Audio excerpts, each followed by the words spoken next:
Didn't like it. Yeah, I mean, it's kind of exciting, but, to me, it scares me because, I didn't know if it was like the beginning of a big one or, what about the aftershocks or anything. Brent Bentley got a wake-up call Tuesday morning he never expected. A 4.9 magnitude earthquake was shaking the house and knocking down his chimney. Well, we was woken up, and large boom what it was, and it was glasses and all falling off the walls. At the same time, in the town of Hammondville, lights and ceramic figurines started crashing to the floor at the I-59 flea market. When security called me this morning and told me there'd been some kind of an explosion here and that lights were down everywhere and the deep fat fryer was just hanging on by a gas line and the back two legs, it was just, I couldn't believe it. This earthquake probably wasn't strong compared to California standards, but it was still strong enough to make this wall buckle and collapse. Well, it sounded like it was roaring, and my bed shook. And it sounded like just a roaring train or something coming through, real loud. Peggy Cagle lives in Fort Payne, about 15 miles from the epicenter of the quake. It wasn't far enough away to escape damage.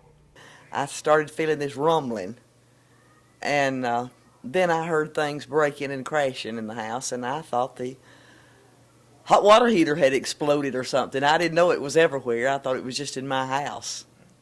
And when I got up, of course, I saw all the mess and called my daughter, and she said, "Mother, it's got to be an earthquake."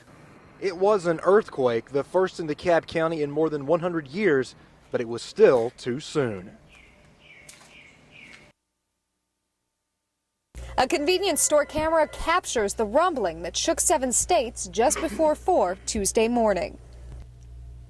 An earthquake rocked the foundation of the Dye family's Adamsburg area home. The bed was shaking.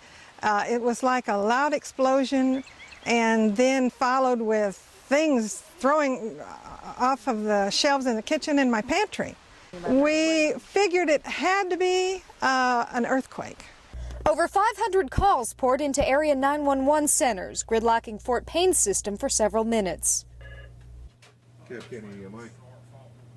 8 hours later, the phone is still ringing at the DeKalb County EMA headquarters. They're recording damage descriptions and relaying the latest information. Just before noon, more activity. Now reported that.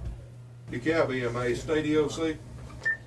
Just giving you an update that we're getting reports coming in now of aftershocks or tremors ranging from Fort Payne to the Georgia line on US 11. This dribbling well is a testament to just how much the earth shook. Extending 1,000 feet into the ground, this well was flowing for more than 50 years. Now, you can see it's just a little tiny trickle. So I guess something must have shifted down there somewhere. an area used to ice storms, floods, and tornadoes, now feeling another part of nature's wrath.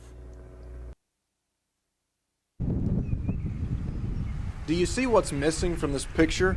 Well, if you live in Valley Head, you do. Tuesday, satellite trucks from TV stations across the southeast covered this field. Now, however, they're gone.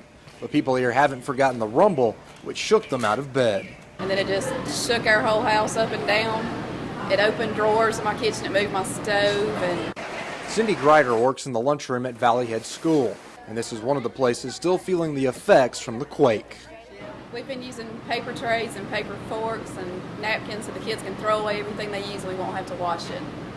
The school and everyone around Valley Head had to conserve water because the pumps at the Valley Head Water Works shut down.